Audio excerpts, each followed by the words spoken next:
ada ungkapan yang sangat menarik yang saya mau sampaikan ya dari Imam Malik ya. Imam Malik mengatakan, man tafaqqaha wa lam yatasawwaf faqad tafassaq.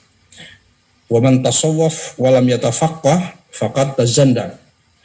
Wa man jama'a bainahuma faqad tahaqqaq. Ya, itu ungkapan Imam Malik mengatakan siapa yang berfikih atau bersyariat tetapi tidak bertasawuf, ya, man tafaqqaha wa lam yatasawwaf faqad tafassaq. Dia menjadi fasik. Sayyidina Muhammadin wa ala alihi wa sahbihi ajma'in, amma ba'du.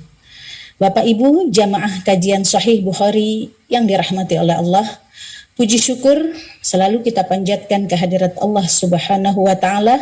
Alhamdulillah pada malam hari ini Allah senantiasa memberikan kita kesehatan dan tentu keafiatan dalam rangka mengkaji sunnah Rasulullah dengan kitab Sahih Bukhari bersama guru kita Profesor Kamarudin Amin, Guru Besar Ilmu Hadis UIN Alauddin Makassar, melalui Zoom meeting dan YouTube streaming.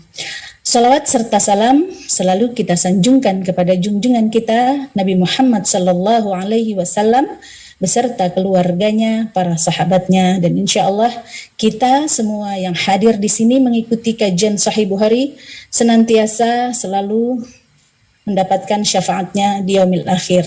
Amin ya rabbal alamin. Bapak Ibu jamaah kajian Sahih Bukhari yang dirahmati Allah, sebelum kita memulai kajian kita, izinkan saya menyapa guru kita yang sudah hadir bersama kita. Assalamualaikum Prof. Kamar. Waalaikumsalam warahmatullahi wabarakatuh. Alhamdulillah. Kabar malamnya sehat. Alhamdulillah Prof.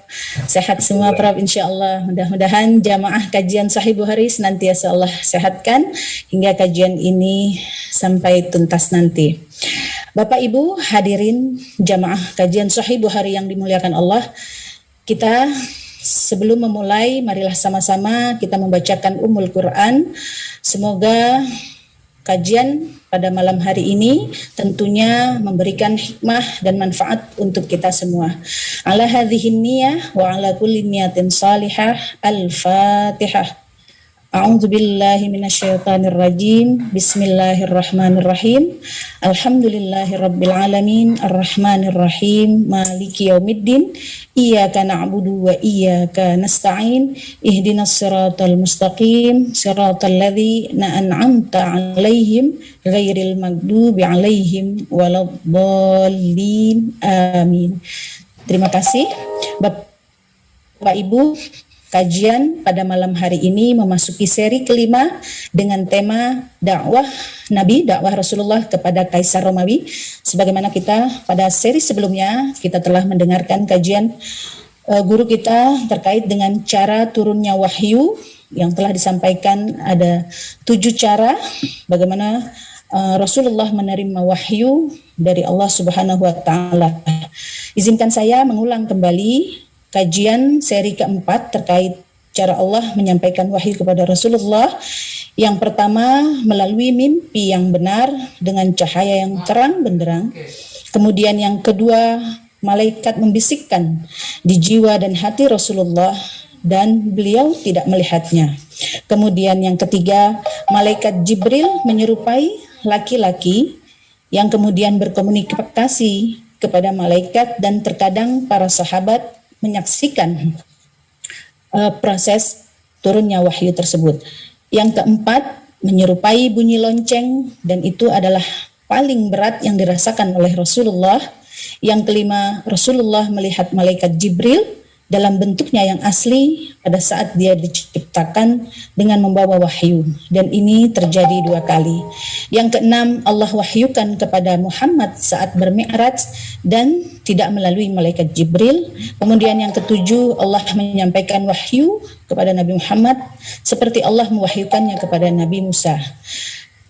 Demikian kajian kita pada seri keempat, dan insya Allah pada malam hari ini kita akan mendengarkan dan menyimak kajian seri kelima terkait dakwah Rasulullah kepada Kaisar Romawi. Kepada para jamaah yang tentunya memiliki kitab Sahih Bukhari untuk membuka kitab kajiannya, karena kajian ini sepertinya menarik jika kita sambil menyimak guru kita dengan kitab Sahih Bukhari ataupun kitab syarahnya Fathul Bari.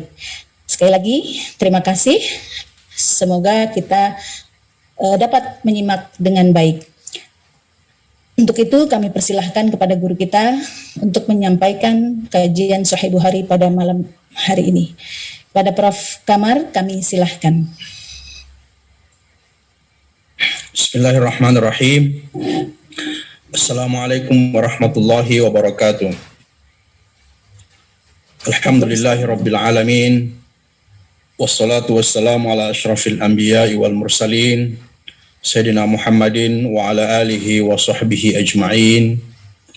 Hasbunallahu wa ni'mal wakil. Wa la hawla wa la quwata illa billahil aliyyil azim. Terima kasih Bu Lubna.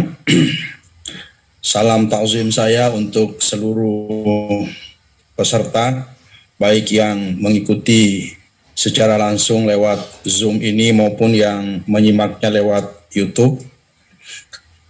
Mudah-mudahan kita selalu mendapatkan rahmat dan kesehatan dari Allah Subhanahu wa Ta'ala, sehingga kita dapat menjalankan amanah yang ada di pundak kita masing-masing, terutama amanah sebagai hamba Allah dan juga sebagai khalifah fil ard.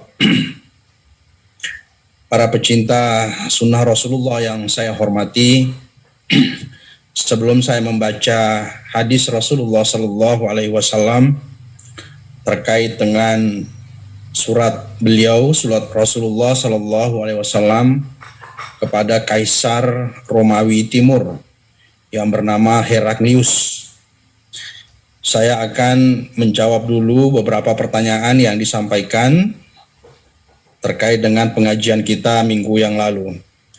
Pertanyaan pertama datangnya dari Ahmad Falah, bertanya lewat via Zoom, chat Zoom.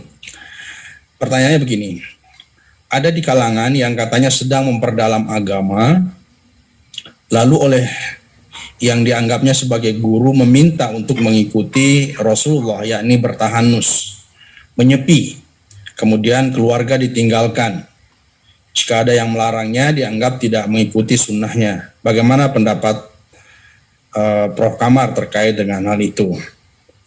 Pertanyaan yang kurang lebih sama juga dari Nanang dari Kota Kendari mengatakan, bertanya, ada sebagian kelompok Islam menganggap konsep tahannus atau uzlah itu bid'ah, bukan berasal dari ajaran Islam, dan beranggapan orang yang bertasawuf atau sufi itu sebagai zindik. Mohon pencerahannya Prof. Demikian pertanyaannya. Jadi kira-kira kurang lebih sama pertanyaannya. Relevan maksud saya. Kira-kira begini,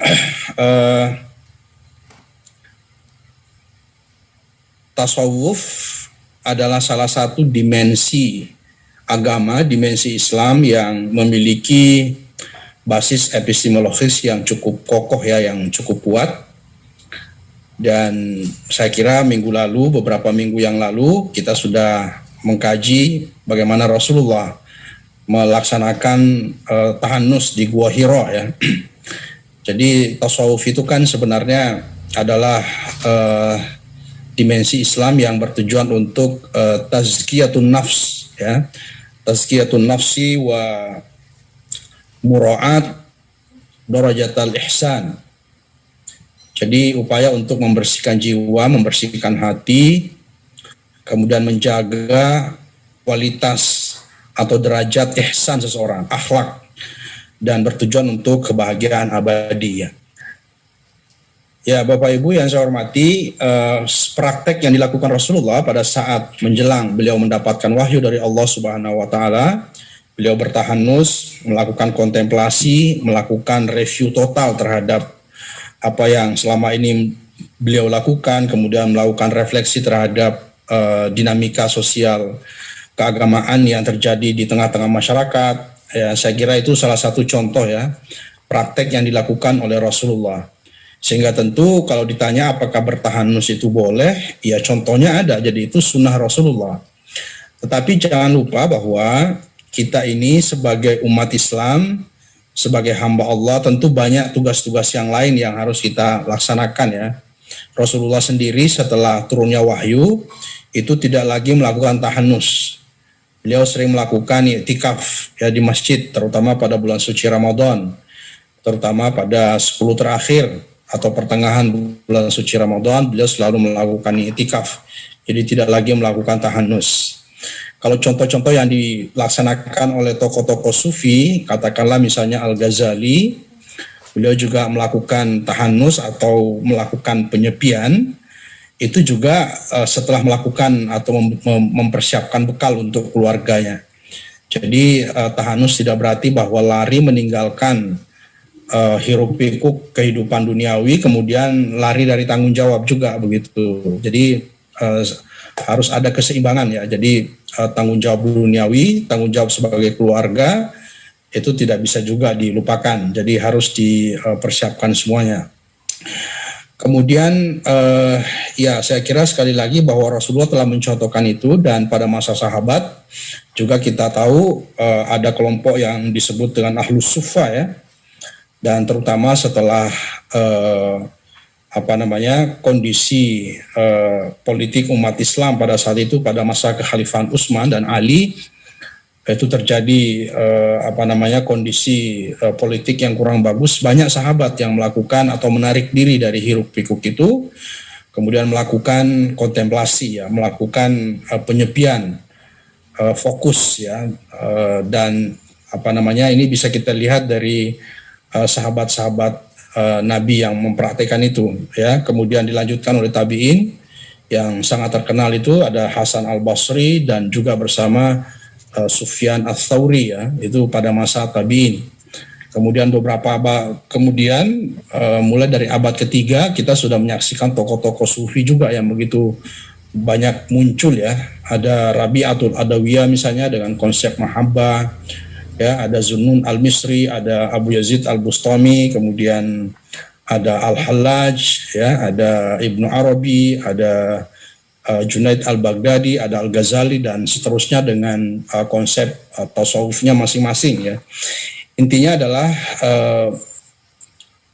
saya kira ada ungkapan yang sangat menarik ya yang saya mau sampaikan ya dari Imam Malik ya. Imam Malik mengatakan, man tafaqqaha wa lam yatasawwaf faqad tafassaq, wa man tasawwaf wa lam yatafaqqah faqad tazandaq, wa man jama'a bainahuma faqad tahaqqaq. Yaitu ungkapan Imam Malik, mengatakan siapa yang berfikih atau bersyariat tetapi tidak bertasawuf ya, man tafaqqaha wa lam yatasawwaf faqad tafassaq, dia menjadi fasik.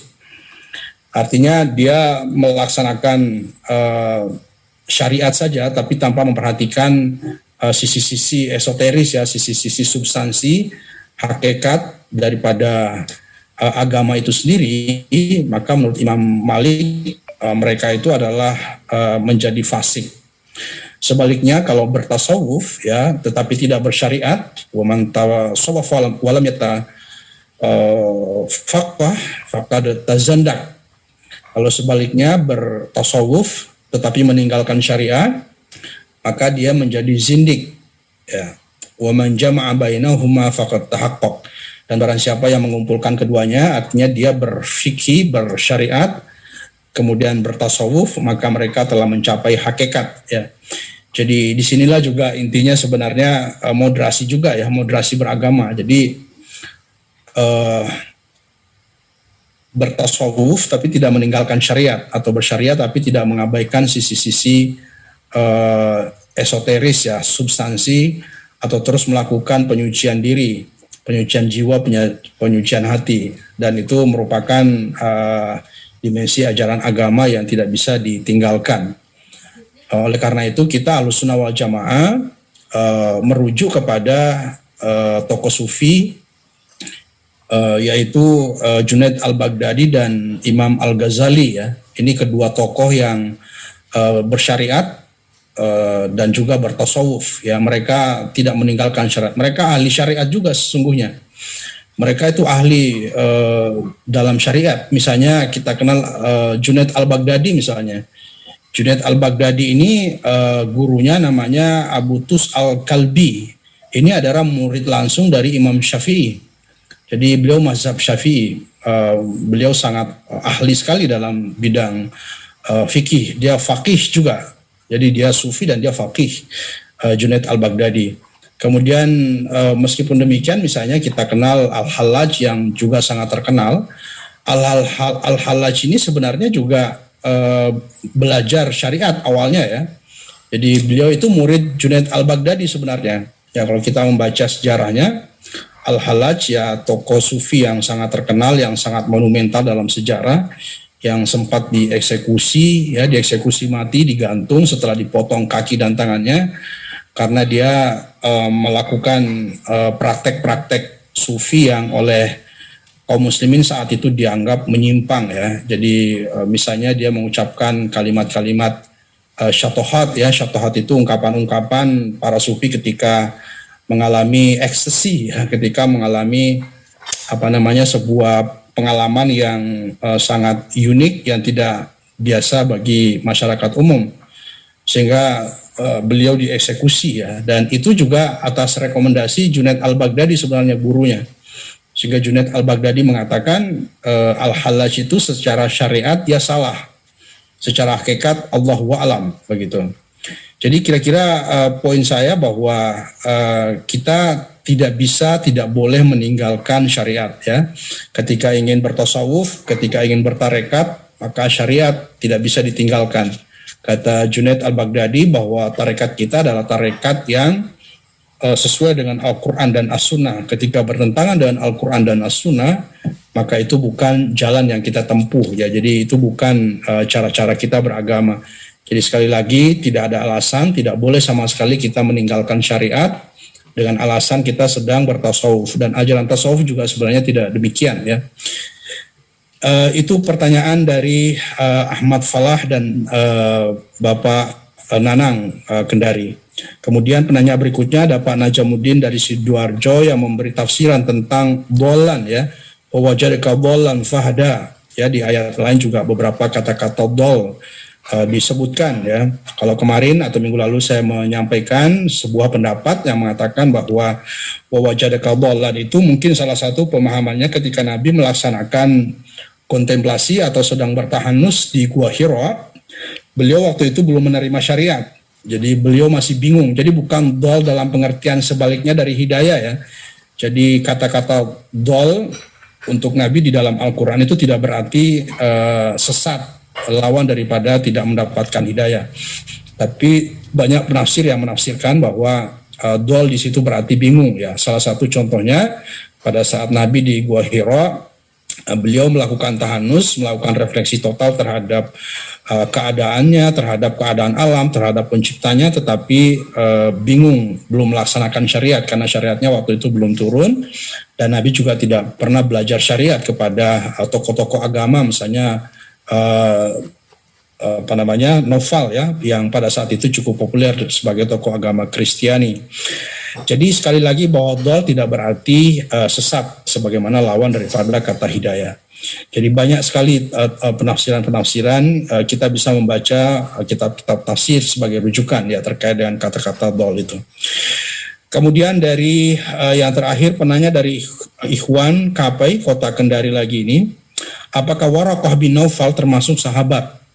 Karena selama dia masih hidup dia berjanji kepada Nabi Muhammad untuk membantunya jikalau Nabi Muhammad diusir dari oleh kaumnya ya. Jadi definisi sahabat itu juga tidak tunggal ya. Definisi sahabat juga cukup banyak. Ada yang mendefinisikan bahwa sahabat itu adalah mereka yang hidup bersama Nabi dan masuk Islam, bertemu dengan Nabi. Itu sahabat. Ada definisi juga yang mengatakan bahwa sahabat adalah mereka yang masuk Islam pada masa Nabi meskipun tidak bertemu dengan Nabi. Ada yang mengatakan bahwa sahabat itu adalah pada saat Nabi masih hidup masuk Islam dan sudah balik ya. Jadi banyak definisi-definisi tentang itu. Nah, kalau kita merujuk kepada sekian banyak definisi, Waraqah bin Naufal ini tidak termasuk sahabat ya, karena beliau belum masuk Islam ya. Beliau belum ada catatan yang menguatkan bahwa beliau termasuk Muslim padahal hidup bersama Nabi. Demikian saya kira 4 pertanyaan yang ditanyakan pada pengajian kita atau kajian kita minggu yang lalu.